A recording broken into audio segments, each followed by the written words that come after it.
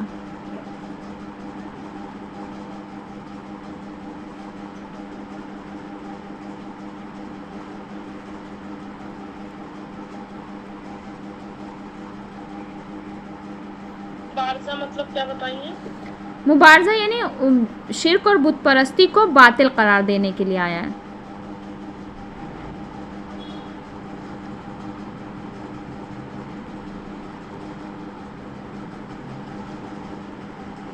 ایک روایت اور سن لیں اس کے بعد کلاس ختم کریں. رسول اسلام سے ایک روایت ہے کہ ایک شخص رسول کی خدمت میں آیا، آ کر کہنے لگا کہ اے رسول خدا، میں اس لیے آیا ہوں کہ آپ مجھے کسی ایسی چیز کی تعلیم دیں جسے میں سوتے وقت پڑھا کروں. ایک شخص رسول کے پاس آیا اور آ کر کہا کہ یا رسول خدا، میں اس لیے آیا ہوں تاکہ آپ مجھے ایسی چیز کی تعلیم دیں کہ جس کو میں سوتے وقت تلاوت کر لیا کروں. تو رسول اسلام نے کہا کہ جب تم اپنے بستر پر جاؤ تو سورہ قل یا ایھا الکافرون کو پڑھو، اس کے بعد سو جا، کیونکہ یہ سورہ شرک سے بیزاری ہے. اور ایک بار بولیے. ایک شخص رسول کے پاس آیا، آ کر کہا یا رسول خدا، آپ مجھے ایسی چیز کی تعلیم دیں جسے میں سوتے وقت پڑھ لیا کروں.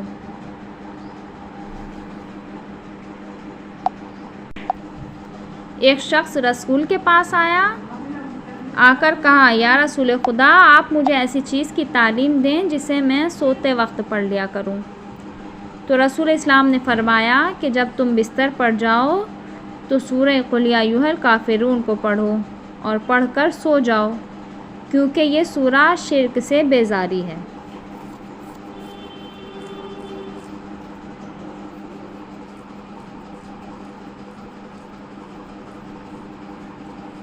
آیا سمجھ میں؟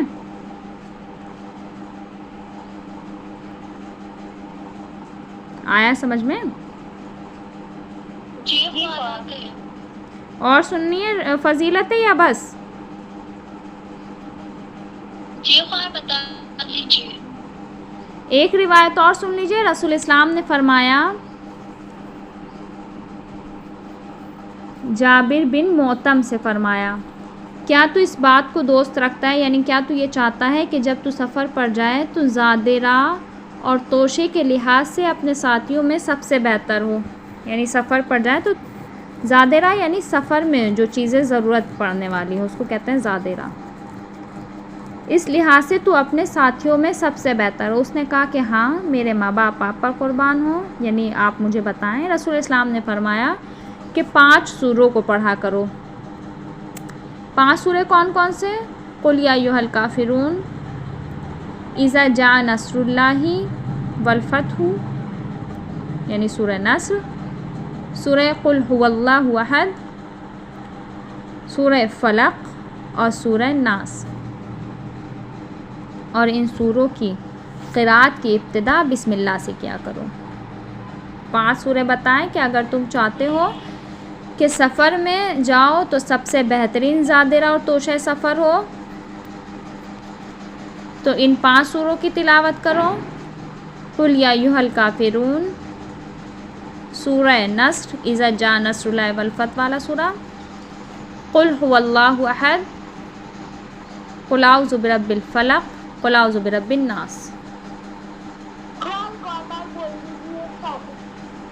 سورہ پھر سے بتائیں. نام وہ بتا دیجیے. کیا بتائیں؟ فضیلت کے بارے میں ہی ہے سورہ کافرون کے. رسول اسلام نے کسی سے کہا کہ اگر تم یہ چاہتے ہو کہ راستے میں جب تم سفر پر جاؤ تو تمہارے پاس سب سے بہترین زاد راہ ہو، یعنی سفر کا سامان بہتر ہو، توشہ سفر سب سے بہتر ہو، تو اس نے کہا کہ ہاں آپ ہمیں بتائیں. تو رسول اسلام نے کہا کہ چاروں قل کی تلاوت کرو اور چاروں قل کے ساتھ ساتھ سورہ نصر کی اذا جاء نصر اللہ والفتح والی سورہ کی تلاوت کرو، اور ان سوروں کی تلاوت کی ابتدا بسم اللہ سے کرو. آگے سمجھ میں؟